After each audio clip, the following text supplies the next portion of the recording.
কোটি টাকা নষ্ট করে ফেলায় থুয়ে দিছে। এই সিঙ্গেল বাতি কোনোখানেই কার্যকরী নেই।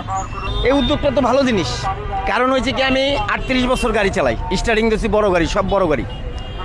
আমরা যে সময় সিঙ্গেল মাইনে গাড়ি চালাইছি তখন রোড গার্ডের জ্যাম একটু কম ছিল। কেন কম ছিল? প্রতিটা সিঙ্গেলে দেখা গেছে 5 মিনিট, সর্বোচ্চ 3 মিনিট করে 5 মিনিট টাইম থাকতো। আর এখনও যে ট্রাফিকে যে হাত ধরে বসে থাকে, এক সাইডে 20 মিনিট 30 মিনিট চলে যায়। যেমন টেকনিক্যালের সিঙ্গেলটা বর্তমানে এক সিঙ্গেলে মনে করেন 30 মিনিটও চলে যায়। ওদিকে গাবতলী আর আপনার শ্যামলী রোডটা 3 বার করে ছাড়তেছে। বাংলা কলেজের রোডটা মনে করেন আপনার 30 মিনিট বসে রয়েছে। তো এই ড্রাইভারগুলো কষ্ট পাইতেছে, জনগণও কষ্ট পাইতেছে। আর এই সিঙ্গেল বাতিটা থাকলে পারে ওই পারেও আপনার নিয়ম মতন চলতেছে, এই পারেও নিয়ম মতন চলতেছে, এই পারের গাড়িও নিয়ম মতন চলে যাইতেছে। তখনই আপনার জ্যাম জটটা একটু কম লাগবে। যতই জ্যাম থাকুক, এখন সিঙ্গেল পড়ছে এই যে 500 গাড়ি জ্যামে পড়ে গেছে, এই 500-র মধ্যে 100 গাড়ি তো 5 মিনিটের মধ্যে পার হবে। আর ওই সময় 20 মিনিটই তো 500 গাড়ি পার হইতে পারতেছে না। তো এই সিঙ্গেল বাতিটা আমি ধন্যবাদ জানাই।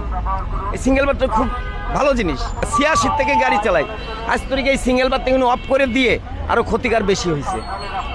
এর জন্যে এই কালকে আমি গাড়ি চালাইছি, কালকে গাড়ি চালাইছি, আমাদের এই সিঙ্গেল বাতি দেখে আমি ধন্যবাদ জানাইছি। যে এই সিঙ্গেল বাতি যদি ঢাকা শহর রানিং হয় তাহলে এই সিঙ্গেল বাতি অনেক ভালো হবে।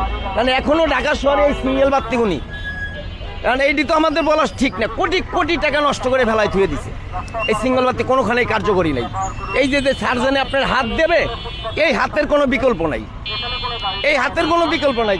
যার জন্য এই সিঙ্গেল বাতি যদি নিয়ম মতো সবাই চলে, যদি আমাদের ড্রাইভার গুনি যে কোনো অটো রিক্সাওয়ালা যেই হোক এই সিঙ্গেল বাতির নিয়ম মতন চললে পারে, সামনের দিকেও ক্লিয়ার থাকবে, পিছের দিকেও ক্লিয়ার থাকবে, জনগণের জন্যও ভালো হবে।